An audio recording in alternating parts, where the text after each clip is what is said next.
The United States was a technologically superior nation during World War II, especially in aviation. With almost 1 million aircraft built globally, the United States sought to maintain its lead in emerging technology such as flying wings and jet power. The original jet-powered aircraft in U.S. history, the XP-79, was built to strike enemy bombers at great speeds without inflicting damage. Due to its unusual design and robust magnesium armor, it was able to chop off the tails and wings of opposing aircraft, leading to the moniker the Flying Chainsaw.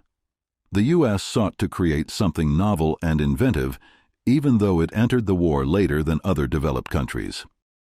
The Messerschmitt Me-163, Comet, and other German rocket-powered planes often attacked the Allied forces during World War II. Though they looked impressive, these little jets were not particularly useful. The American people were curious about when they will be able to own a little fighter jet because of the design and technology of these aircraft. On a project akin to the Northrop XP-79, the U.S. Army Air Forces collaborated with Northrop.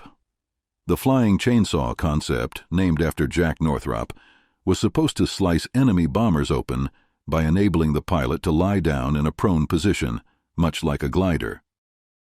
Enthusiastic in aviation, Jack Northrop started working as a draftsman for Lockheed Aircraft at the age of 21. Leading the way in the design of the Douglas around-the-world cruiser, he went on to work for the Douglas Aircraft Company. He went back to work with the Lockheed brothers in 1927, contributing as chief engineer to the development of the Lockheed Vega, a high-performing civilian transport monoplane flown by elite pilots such as Amelia Earhart and Hubert Wilkins. The aircraft firm was formed by Northrop at the age of 34. It was later renamed Northrop Aircraft Corporation and sold to the United Aircraft and Transport Corporation in 1930. As a division of Douglas, Northrop established Northrop Co. in 1932, where he served as chief engineer and helped create the BT-1 bomber and A-17 attack plane during the Great Depression. Following the incorporation of Northrop Aircraft in 1939, he went on to build the first flying wing, the M1M, and the flying wing fighter, the XP-56. In addition, he designed the XB-79 flying wing fighter, P-61 Black Widow night fighter, and JB-10 flying bomb. Flying wing designs were Northrop's passion. He felt that a jet with a single airfoil surface would be more effective at lifting produce at a cheaper cost and produce less drag.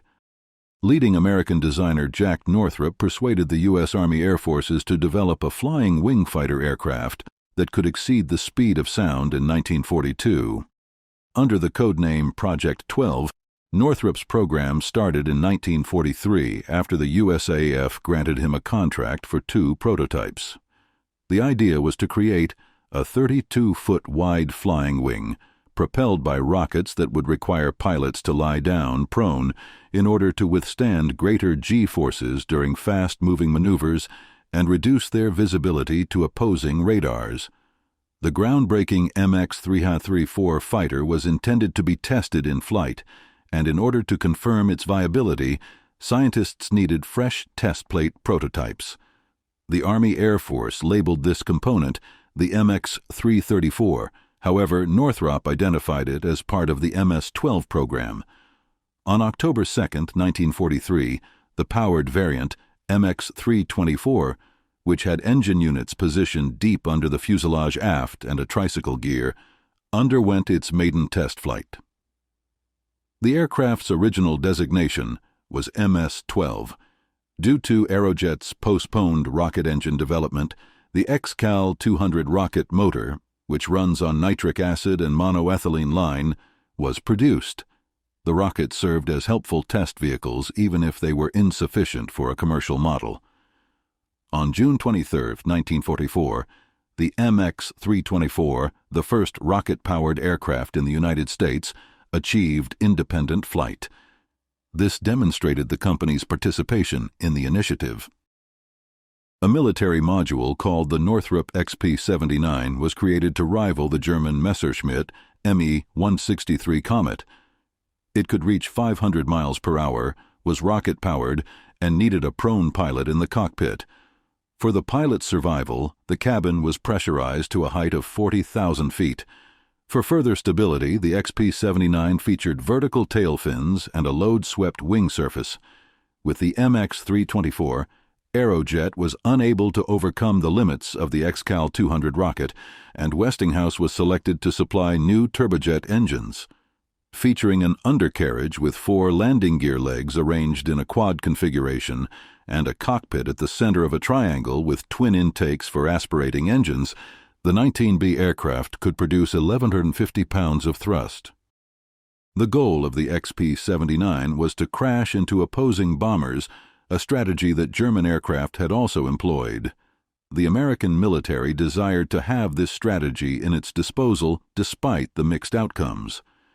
Using jet fuel-assisted takeoffs, or JATO, to launch swiftly and achieve peak altitude in minutes, the XP-79 was developed after testing to fly out of Allied air bases against approaching bombers.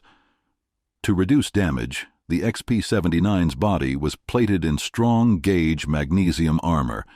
In order to cut through the bomber's frame and avoid much harm, the XP-79th pilot was supposed to do fast passes into enemy formations, employing strengthened wing edges. In order to protect his head, the XP-79 pilot installed bulletproof glass in the cockpit. The XP-79 was ready for a fight that was over by 1945. During the Battle of Britain, fears about Hitler's bombers peaked, but more Luftwaffe bombing units never materialized. After the German bomb threat diminished, the mission profile of the XP-79 was no longer relevant. At the Maurock Dry Lake testing site, the first flyable XP-79, serial number 43-352-437, was painted white and ready for its maiden flight. Tire explosions occurred during its initial taxiing tests in June 1945.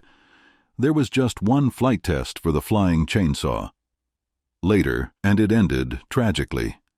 Test pilot Harry Crosby was delayed in his preparations for the aircraft's first flight on September 12, 1945, when a fire truck crossed his path. Still, as the truck was out of the way, Crosby was able to catch the throttle and power it. Following takeoff, Crosby spent 15 minutes circling the testing area to assess the XB-79's turn ability stability. The U.S. Air Force shelved the Flying Ram experiment when it collided with a desert floor and burst into a white-hot flare. Although Northrop experts concluded that the control issue might be resolved for the upcoming test, the project was shelved because of the possibility of more mishaps. The YB-35 and YB-49 bombers, which were intended to flying wing aircrafts, were developed using the same methods as the XP-79. Conventional jet designs were being produced, and the Flying Chainsaw was no longer in service. There are more than 24 German aircraft videos available on this channel. To watch those videos, click the link on the left. To watch videos about giant flying boats, click the link on the right.